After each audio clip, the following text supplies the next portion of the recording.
Mahidhar vibes ఏంటి అది? పేరు ఎందుకు పెట్టావు అది? అంటే అప్పట్లో ఏదో ఒక యూనిక్ నేమ్ ఉండాలి అనేది ఒక పాయింట్. మళ్ళీ నా పేరు కూడా ఉండాలనేది ఒక పాయింట్. సో ఆ టైంలో ఎక్కడో అలా చదువుతూ ఉంటే గుడ్ వైబ్స్, బ్యాడ్ వైబ్స్ అని చెప్పి సంథింగ్ అలా ఉంటాయి కదా. సో అవే అలా చూస్తూ అది కొన్ని కొటేషన్లు ఏవో చదివినప్పుడు సరే వై నాట్ మహిదర్ వైబ్స్ అంటే నీ వైబ్స్, నా వైబ్స్, నా నుంచి ఎట్లాంటి వైబ్స్ వస్తాయి కొన్ని కంటెంట్స్ మీద అనే ఆస్పెక్ట్ మీద పెట్టాను. స్టార్టింగ్ లో కొంతమందికి అది పలకడం నాక మహిదర్ వైబ్స్ ఎంతమంది వైబ్స్ అన్నా అనేటోళ్ళు అట్లా ఉండేది. రివ్యూస్ ఇస్తూ ఉంటావు. అవునవును. లైక్ జనరల్ టాపిక్ మీద రివ్యూ ఇస్తావు, అవునవును. సినిమా టాపిక్ మీద రివ్యూ ఇస్తావు, బిగ్ బాస్ మీద బిగ్ బాస్ మీద కూడా రివ్యూస్ ఉంటాయి. ఒక్కొక్క టాపిక్ గురించి మాట్లాడుకుంటాం. ఓకే.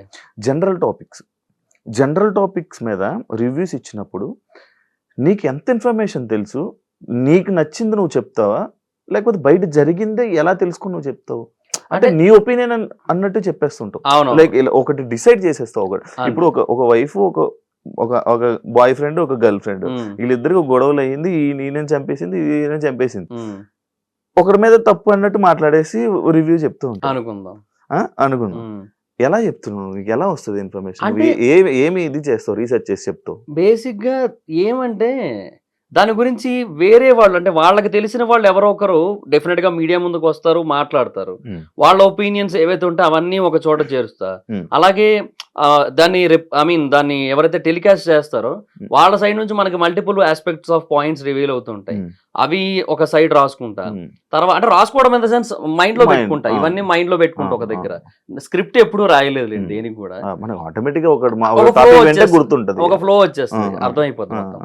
తర్వాత కొన్ని ఆర్టికల్స్ ఉంటాయి, న్యూస్ ఆర్టికల్స్. అది తెలుగులో కావచ్చు, ఇంగ్లీష్ లో కావచ్చు, న్యూస్ ఆర్టికల్స్ ఉంటాయి. ఆ ఆర్టికల్స్ అన్ని కూడా రిఫర్ చేస్తాను, వాటి గురించి అర్థం చేసుకుంటా.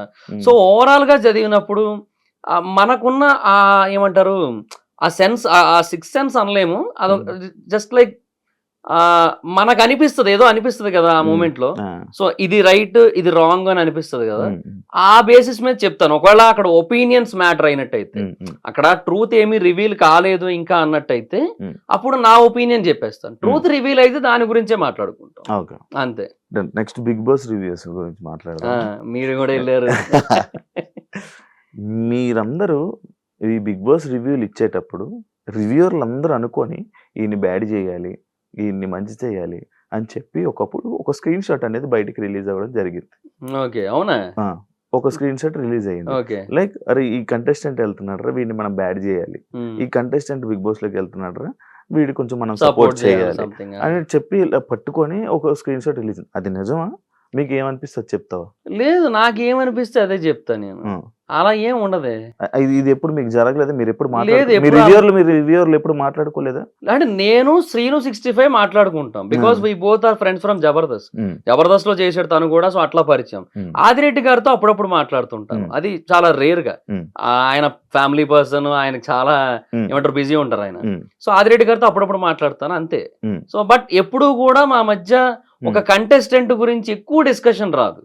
సీనుకి నాకు బిగ్ బాస్ కోసం వస్తుంది, ఫ్లో ఎలా వెళ్తుంది, ఇలా కాకుండా ఇంకోలాగా వెళ్తే ఏమైనా బాగుంటుందా అని మేమేం మాట్లాడుకుంటాం.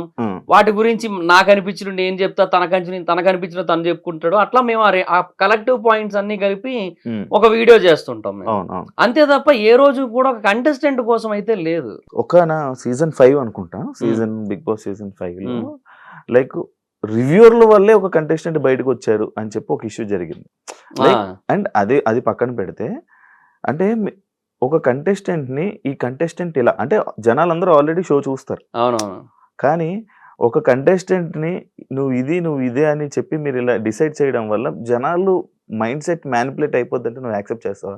అంటే బేసిక్ గా బిగ్ బాస్ రివ్యూస్ చూసేది ఎందుకంటే ఇది నాకు ఇలా అనిపించింది, నా ఒక్కడికే అట్లా అనిపించిందా, నీకు కూడా అట్లానే అనిపించిందా అనేది కన్ఫర్మ్ చేసుకోవడానికి చూస్తారు Bigg Boss reviews. So reviews ఏంటంటే ఇప్పుడు నాదైనా, లేదంటే ఆదిరెడ్డి గారిదైనా, లేదంటే సీను రివ్యూస్ అయినా, మా అందరు రివ్యూస్ ఏ బేసిస్ మీద చూస్తారంటే వాళ్ళ ఒపీనియన్స్ మా ఒపీనియన్స్ తో మ్యాచ్ అవుతున్నాయో లేదో చూడడానికే చూస్తారు మాక్సిమం. సో అంతే తప్ప, సో అందువల్ల ఇన్ఫ్లుయెన్స్ అంత ఉండదని నేను అనుకుంటున్నా. బట్ టూ మచ్ రీచ్ ఉంటది కాబట్టి ఆదిరెడ్డి గారి సైడ్ నుంచి కొంత ఇన్ఫ్లుయెన్స్ ఉంటుంది. ఉంటది టూ మచ్ రీచ్ కదా. ఇప్పుడు ఆయన ఎప్పటి నుంచో చేస్తూ ఉండడం వల్ల ఆయనకు చాలా మంచి రీచ్ ఉంది దాంట్లో. సో డెఫినెట్ గా కొంత ఇంపాక్ట్ ఉంటది, డైలీ చెప్తుంటారు కాబట్టి. అవును, ప్రతి ఒక్కటి డైలీ ఇది చెప్పాలి. అవునవును, నా సీజన్ లో నువ్వు నాకు బాగానే చెప్పాలి. బాగా నువ్వు బాగాడు. Thank you so much. ఇప్పుడు ప్రెసెంట్ నడుస్తున్న సీజన్ 9 గురించి ఏం చెప్తావు బ్రో? అది ఇంకా వెరీ ఎర్లీ టు జడ్జ్. 2 రోజులు అయింది కదా. అగ్ని పరీక్ష జరిగింది. అగ్ని పరీక్ష అది లేదు బ్రో. అది ఇప్పుడు కామనర్స్ తీసుకున్నారు కదా బ్రో, జనాలందరూ కామనర్స్ అని సపోర్ట్ చేశారు. మరి ఇప్పుడు అగ్ని పరీక్ష చేశారు, మరి ఎందుకు అలా అంటున్నావు?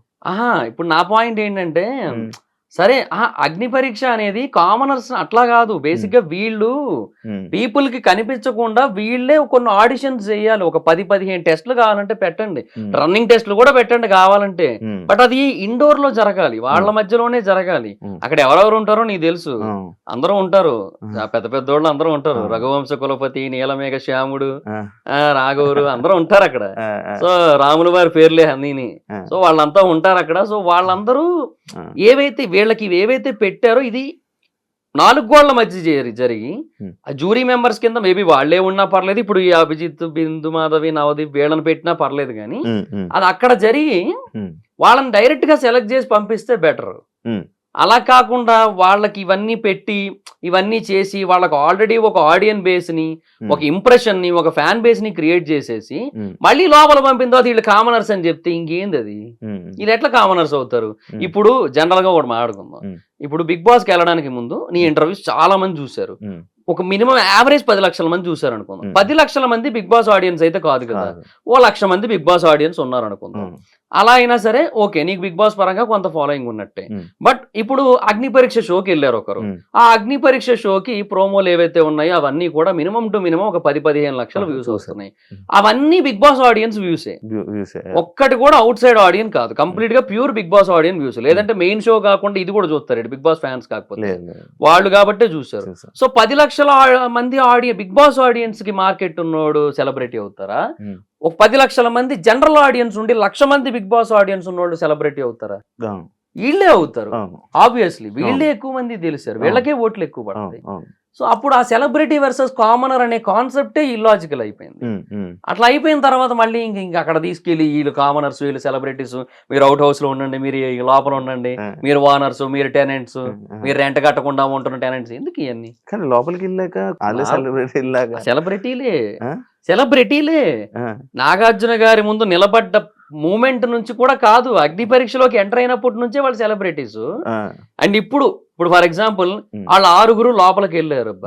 వాళ్ళ 6 సంగతి తీసేసి 9 మంది రిజెక్ట్ అయ్యారు, గుర్తుందా? వాళ్ళని కూడా బయటకు వెళ్తే గుర్తుపడతారుగా. ఇప్పుడు ఏంది వాళ్ళు కామనర్స్? ఇప్పుడు ప్రసన్న అన్న ఉన్నాడు, ఆయన ఇన్స్పిరేషనల్ జర్నీ ఉంది, ఆయన బయటికి పోతే గుర్తుపడతారు. ఆయన ఇప్పుడు కామన్ మేనా? కాదు కదా, అట్లా ఎట్లా అవుతుంది? అంటే ఇప్పుడు సెలబ్రిటీస్ పిచ్చోళ్ళేనా? ఈ సీజన్కి వెళ్ళినోడు పిచ్చోళ్ళే. కానీ మారిపోతుంది కదా ఇప్పుడు. మారితే ఫైన్, మారితే ఓకే. ఎందుకంటే వీళ్ళ యాటిట్యూడ్ లెవెల్స్ మారిపోయి అది పీపుల్ కి అర్థమయ్యి ఓవరాల్ గా జస్టిఫికేషన్ జరిగితే ఓకే. అందరూ ఒకలాగే ఉంటే ఇబ్బంది ఏం లేదు బ్రో. ఏమంటే బిగ్ బాస్ డిఫరెన్స్ చూపిస్తా, కామనర్స్ వర్సెస్ సెలబ్రిటీస్ అని చెప్పి పెట్టి మళ్ళీ లోపలికి వెళ్ళిన తర్వాత సరే మమ్మల్ని ఇట్లాగా మిమ్మల్ని అట్లాగా అని చెప్పి బిగ్ బాస్ డివైడ్ చేశాడు కదా అని చెప్పి వాళ్ళు అలాగే ఉంటేనేమో సింపతి కార్డులు వస్తుంటాయి. సింపతి కార్డులు స్వైపింగ్ స్టార్ట్ అవుతుంటది. అది ఏంటి బ్రో టోటల్ రివ్యూ ఏంటి బిగ్ బాస్ 9 మీద? అంటే ఏమో దే ఆర్ ప్లానింగ్ గుడ్. అంటే 2 హౌస్లు అనే కాన్సెప్ట్ పెట్టారు. కొంచెం ఏమో గేమ్స్ టాస్క్ అవి కూడా కొంచెం డిఫరెంట్ గా ఉంటాయి అంటున్నారు. మరి ఒకవేళ అలాగైతే ఫైన్, కానీ ఆడియన్స్ కనెక్ట్ అవ్వలేదు అంటున్నారు. ఇంకా ప్రస్తుతానికి అవ్వలేదు కదా, ప్రస్తుతానికి అయితే అవ్వలేదు. ప్రస్తుతానికి ఏం ఎక్కలే. ఎందుకంటే ఇప్పుడు సెలబ్రిటీల కింద వచ్చిన వాళ్ళలో కూడా 3-4 తప్పిస్తే ఎవరు తెలుసు అబ్బా. బేసిక్ గా బిగ్ బాస్ లో ఒక కాన్సెప్ట్ ఉంటది అన్న, అదే ఉంటది బ్రో. ఏదో ఫ్లోలో ఏదేదో వచ్చేస్తున్నాయి, బ్రో అంటున్నాను, అన్న అంటున్నాను, ఏదేదో వస్తున్నాయి. సో బిగ్ బాస్ లో కాన్సెప్ట్ ఉంటది. ఇప్పుడు ఒక పర్సన్ ఆల్రెడీ మనకి బయట బాగా తెలుసు. ఇప్పుడు శివ అనే పర్సన్ యాజ్ అన్ ఇంటర్వ్యూయర్ గా బాగా తెలుసు. హీఈస్ ఆల్వేస్ కాంట్రవర్షియల్ అప్పట్లో. ఇప్పుడు కొంచెం సెటిల్డ్. సో అప్పట్లో చాలా కాంట్రవర్షియల్. ఇలాంటి ఒక కాంట్రవర్షియల్ పర్సన్ బిగ్ బాస్ లోకి వచ్చి ఎలా ఉంటాడు? That's a question mark. ఆ క్వశ్చన్ మార్క్ రైజ్ అయినప్పుడే క్యూరియాసిటీ బిల్డ్ అవుతుంది. అలాంటి క్యూరియాసిటీ ఒక్కరి విషయంలో చూపించి ఈ సీజన్ రీతు చౌదరి విషయంలో కూడా లేదు, అదేదో కాంట్రవర్సీ అయింది కానీ బట్ నో ఏమో అంతేం అనిపించలే. ఇమాన్యుల్ యాజ్ అన్ ఎంటర్టైనర్ గా అక్కడ అలాగే ఉంటాడు, ఇక్కడ అలాగే ఉంటాడు అని మనకు తెలుసు. ఇంకెవరు తనుజ గారు, ఆవిడ సీరియల్ యాక్ట్రెస్ గా తెలుసు. బట్ అట్లా చూసుకున్నా కూడా అది ఆవిడ రియాలిటీని ఎప్పుడు ఎక్స్పోజ్ చేయలేదు. ఇప్పుడు యాజ్ అన్ ఇంటర్వ్యూర్ గా ఇది నీ రియాలిటీ, యాజ్ ఏ ఏమంటారు అన్నిటినీ ఎక్స్పోజ్ చేసే వ్యక్తిగా బాబు గోగినేని గారితో ఒక రియాలిటీ ఉంది. ఆయన లోపలికి వచ్చినప్పుడు ఎలా ఉంటారు అనేది ఒక క్వశ్చన్ మార్క్. అవన్నీ ఫామ్ అవుతాయి, బట్ అలా ఎవ్వరికీ లేదు ఈ సీజన్ అసలు. అందుకే ఎక్కదు, బట్ చూస్తూ చూస్తూ ఉంటే ఎక్కుతుంది, అది టైం పడుతుంది. సినిమా రివ్యూస్ లోకి వెళ్ళిపోతాం. మూడో topic cinema reviews. Like cinema reviews ఇచ్చే వాళ్ళ మీద సినిమా వాళ్ళు ఎప్పుడు నెగిటివ్ గానే ఉంటారు. ఎందుకు అంటావు? అంటే సమ్ టైమ్స్ పాజిటివ్ ఉంటారు, but most of the times negative ఉంటారు. ఎందుకు రీజన్? అంటే ఇంకా బేసిక్ గా సినిమాలు కొంచెం బ్యాడ్ క్వాలిటీతో వస్తాయి. Quality in the sense not about VFX అలా కాదు, అంటే కంటెంట్ పరంగానే ఎందుకో రిపీటెడ్ కంటెంట్స్ వస్తూ, సో మళ్ళీ వాటికి మనం డబ్బులు పే చేస్తుంటాం కదా, సో ప్రతిదానికి ఫ్రెష్ గా డబ్బులు కడతాం మనం. సో ఆల్రెడీ ఇంత ముందు ఒక 2-3 సినిమాల్లో ఏదైతే కాన్సెప్ట్ వచ్చిందో దాన్ని ఇడిదిప్పి ఇప్పుడు ఇంకో సినిమా కింద రిలీజ్ చేశారు అనుకో, దానికి మనం ఎందుకు ఫ్రెష్ గా డబ్బులు ఇవ్వాలి, అదొక కాన్సెప్ట్ ఉంటది. సో అందువల్ల ఆడియన్స్ చాలా మంది రివ్యూస్ కి ఎడిక్ట్ అయ్యారు. సినిమాలు బాగోకపోవడం, దానికి ఏమో ఓవర్ హైప్ ఇవ్వడం బాగోని సినిమాలకు కూడా, తర్వాత ఇంక ఈ ఓటీటీ కల్చర్, తర్వాత piracy, ticket rates, popcorn rates, చాలా రీజన్స్ ఉన్నాయిలే పీపుల్ రివ్యూస్ కి ఎడిక్ట్ అవ్వడానికి. సో వాటి వల్ల ఏమవుతుందంటే అసలు ఈ సినిమాకి ఏమాత్రం సంబంధం లేని ఒక వ్యక్తి, ఒక ర్యాండమ్ పర్సన్ సినిమా తాలూకుగా కలెక్షన్స్ డిసైడ్ చేస్తున్నట్టే కదా, అట్లీస్ట్ ఒక 2% or 3%. అది కూడా ఎందుకు అనేది.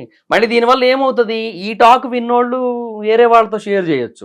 ఇప్పుడు పలానా రివ్యూర్ ఇట్లా చెప్పాడు బాలేదని, దాన్ని చూసిన 1,00,000 మంది ఇంకొక 1,00,000 మందికి నోటితో చెప్పొచ్చు, అక్కడ చూశాను రా బాలేదన్నారు అది ఇది అని చెప్పి. నేను ఎప్పుడు చూస్తాను, ఆయన జెన్యూన్ గా చెప్తాడు, ఆయన బాలేదన్నాడు, సో బాలేనట్టే సినిమా ఎందుకు వేస్ట్ అన్నాడు అనుకో, 2,00,000 మంది అయిపోయినట్టే.